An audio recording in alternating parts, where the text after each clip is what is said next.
PM Modi ने देश भर के 65 लाख लोगों को स्वामित्व कार्ड बांटे। इसमें से लाखों लोग यूपी के हैं। यूपी के सीएम योगी आदित्यनाथ ने स्वामित्व कार्ड के बारे में विस्तार से लोगों को बताया। क्या है स्वामित्व कार्ड और इससे क्या मिलता है फायदा, आप भी इस वीडियो में आगे जानिए। सीएम योगी ने किस तरह स्वामित्व कार्ड के बारे में पूरी बात बताई।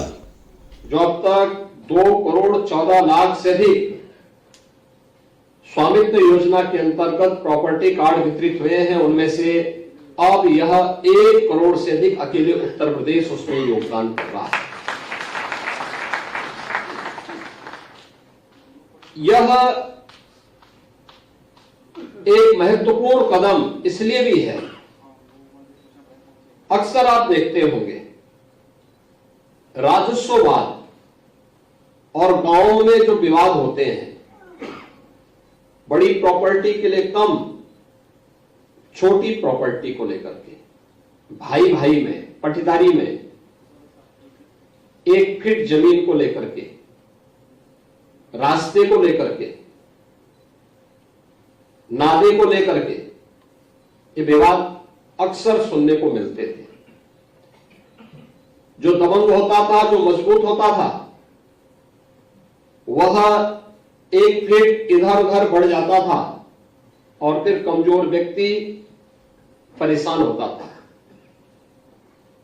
वह किसी के पास जाता था पैमाइश करने में या अपनी जमीन के लिए, तो उसके पास कोई कागज भी नहीं होते थे। अगर वह अधिकार भी जमाने का प्रयास करता था तो फिर मारपीट होती थी और इसमें बहुत कभी कभी जघन्य अपराध हो जाते थे। गरीब की सुनवाई नहीं होती थी, वह पीड़ित होता था, प्रताड़ित होता था और कभी कभी प्रॉपर्टी से भी वंचित हो जाता था।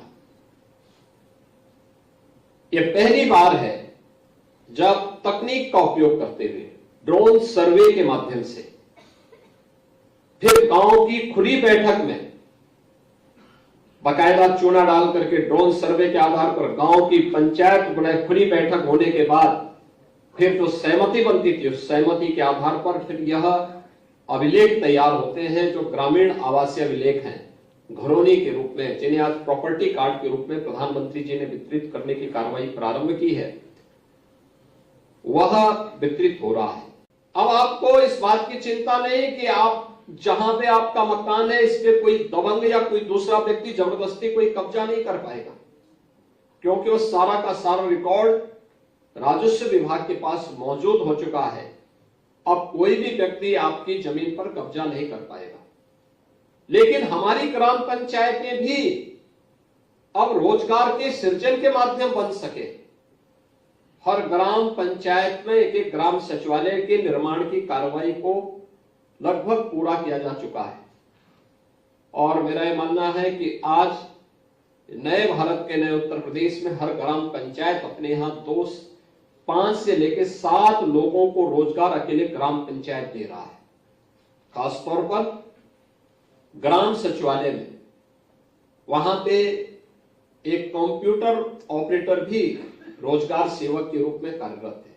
उसी गांव का कोई पढ़ा लिखा नौजवान, उसका चयन इस आधार पर हुआ है।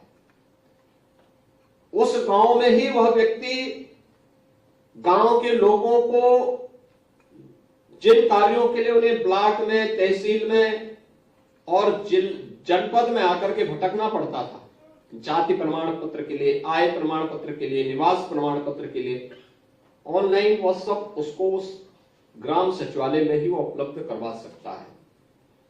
एक रोजगार वह प्राप्त हुआ।